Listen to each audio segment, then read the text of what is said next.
Selamat malam para sedulur YouTube. Ketemu lagi dengan saya Agung Wijanarko. Oke para sedulur, di malam hari ini seperti biasa kita akan ngobrol-ngobrol santai seputaran informasi sepak bola ataupun berita sepak bola terbaru. Jadi teman-teman, langsung aja teman-teman. Seperti yang kita tahu, timnas sepak bola Indonesia saat ini sudah melakukan TC di Turki, dan terakhir ketika wawancara oleh beberapa stasiun TV dan media sosial, Coach Sintayong juga sudah menyatakan bahwasannya lolos 16 besar itulah harga mati bagi timnas Indonesia, dan beliau sangat yakin bahwasanya nanti timnas kita bisa lolos ya di babak 16 besar. Sepertinya memang ini bersemangat sekali Coach Sintayong, tapi mungkin ada baiknya kita mulai berhitung ya, mulai menakar kekuatan timnas kita, menakar kekuatan lawan ya, menakar kekuatan lawan yang ada di grup D.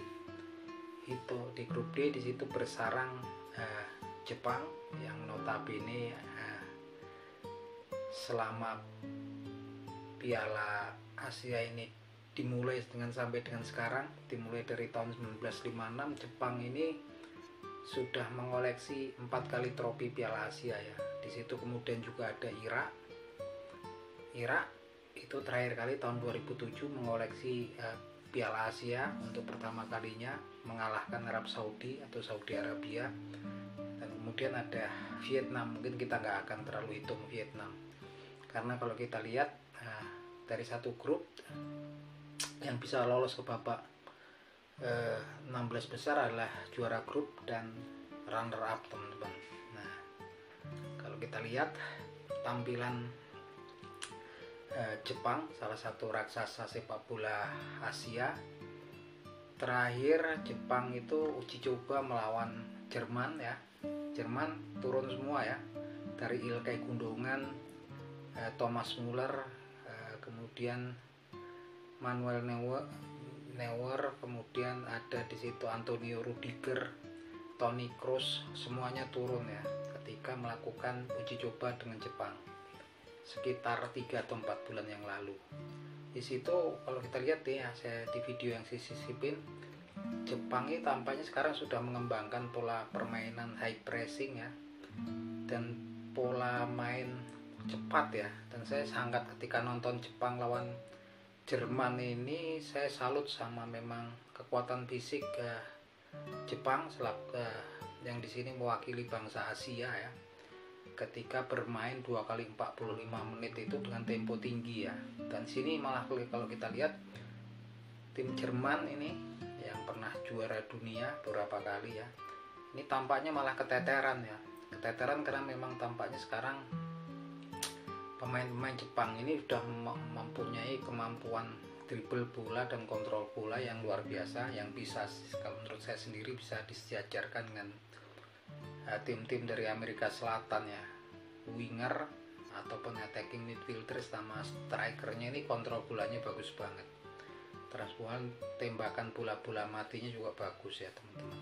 Jadi kalau kita lihat Jepang ini nggak cuman kolektif, tapi sekarang lebih banyak yang memang jago kucek bola kayak Kaoru Mitoma, Takefusa Kubo, ataupun kemudian ada Takumi Minamino. Ini udah komplit banget. Belum kalau pemain belakangnya juga pada bertengger di klub-klub besar di Eropa ya, di Arsenal gitu kan, di Jerman, Prancis, ini udah kumpul semua ini kalau ini. Dan mereka itu tampak sekali ketika break lah ketemu Jerman, ini berani main terbuka, menyerang, dan itu bermain dengan tempo tinggi ya teman-teman. Tuh mainnya tempo tinggi itu 2 kali 45 menit, kayaknya nggak ada hentinya.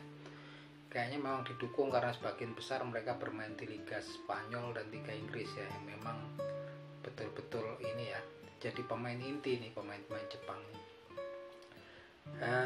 Selain melawan Jerman, tim Jepang juga 4 bulan yang lalu juga uji coba melawan Turki ya, salah satu tim sepak bola kuat ya di Eropa ya.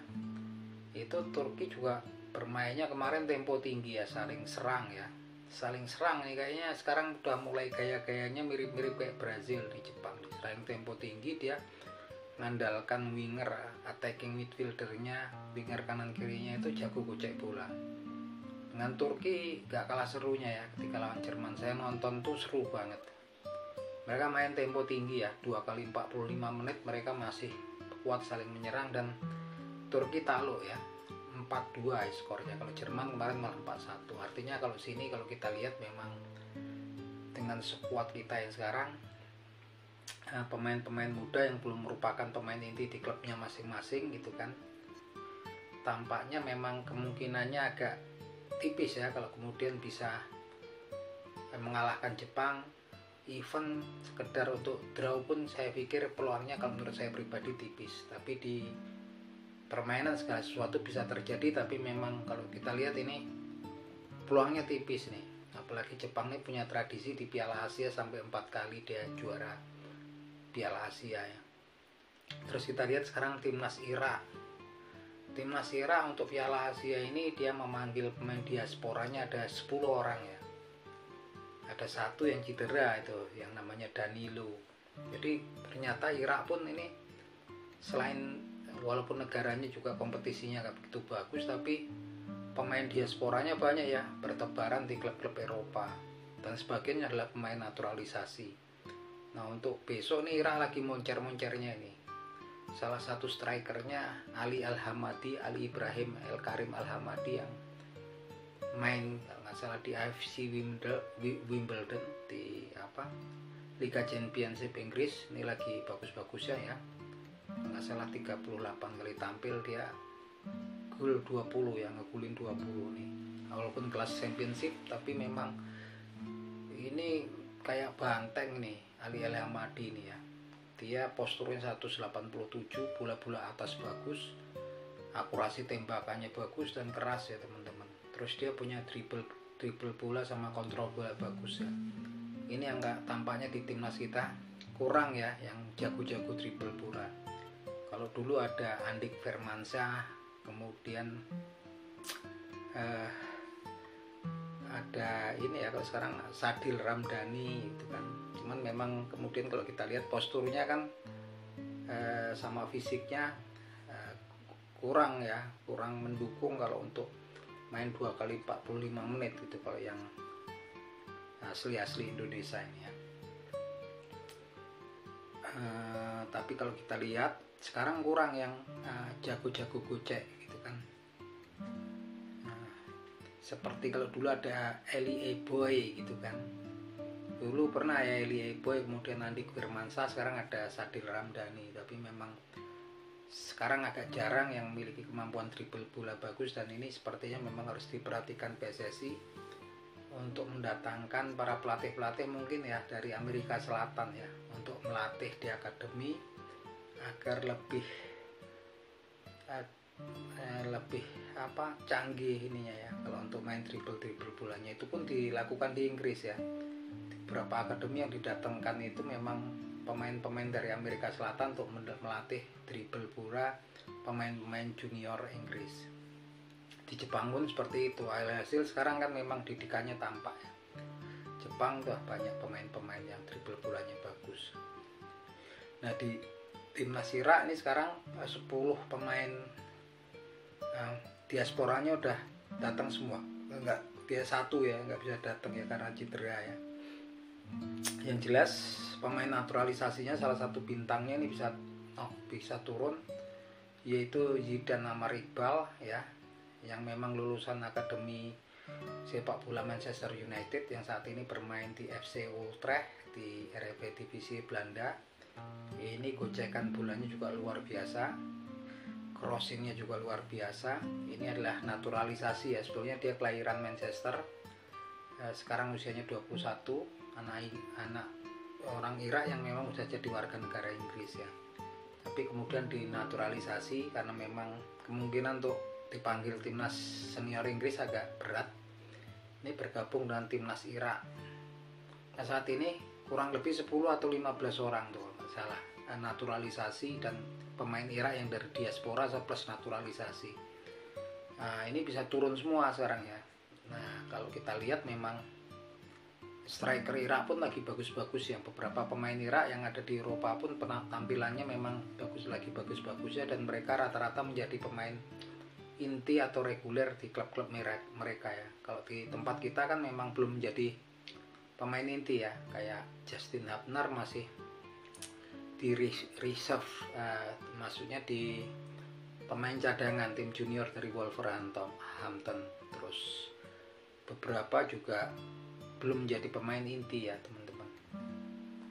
Nah ini belum menjadi pemain inti di klubnya.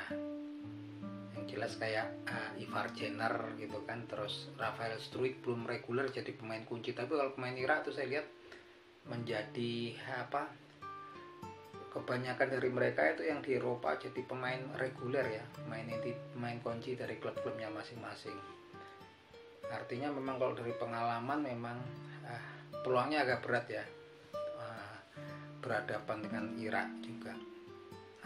Realistisnya tetap namanya juga kita supporter berharap banyak bisa lolos ke 16 besar. Kalau saya sih hitung-hitungannya, kalau memang lagi hoki, lagi beruntung, kalau sama Jepang pastinya susah, even cari gol draw pun susah, tapi bisa nyurinya, mungkin bisa menahan draw, ataupun kalau menang agak susah ya kayaknya sama Irak ya. Artinya memang kemudian kuncinya kemenangannya ya tinggal brand tempur sama Vietnam ya, tinggal berapa banyak, karena memang realistisnya kalau kata saya ini rebutannya di runner up klub ya, berhadapan dengan Irak, kalaupun itu target yang paling realistis kalau menurut saya. Nggak tahu kalau teman-teman di rumah gimana pendapatnya, silahkan bisa kasih pendapat nanti ya teman-teman. Nah ini memang kalau kita lihat memang kekuatan tim-tim luar ini memang sekarang lagi cepat sekali regulasinya ya, apalagi kayak timnas Irak, kemudian pemain diaspora, pemain naturalisasi datang semua, dan jumlahnya hampir 15 orang tuh. Artinya kalau kemudian banyak perseteruan pro dan kontra di negara kita tentang pemain naturalisasi, artinya ini kurang sehat ya gitu kan, karena yang sebenarnya kita dukung baik itu dari pembibitan, akademi untuk pemain lokal gitu kan, dan juga yang naturalisasi nggak kalah penting ya teman-teman, karena kita juga butuh yang instan ya, butuh yang cepat, tapi memang butuh proses, karena naturalisasi yang sekarang kan memang pemain-pemain yang masih muda ya teman-teman. Oke gitu teman-teman, ini ulasan singkat. Tadi saya sisipin berapa game antara timnas Jepang melawan Turki dan juga melawan Jerman ya teman-teman. Kalau Iraknya nggak saya masukin, Irak kemarin terakhir lawan Vietnam ya teman-teman, mungkin lihat, tapi rupa mainnya juga seru juga sih itu, artinya Vietnam juga alot ya teman-teman. Oke gitu teman-teman, semoga bisa memberikan informasi dan hiburan buat teman-teman. Salam seduluran dari saya, Agung Wijanarko dari Yogyakarta, Matur nuwun.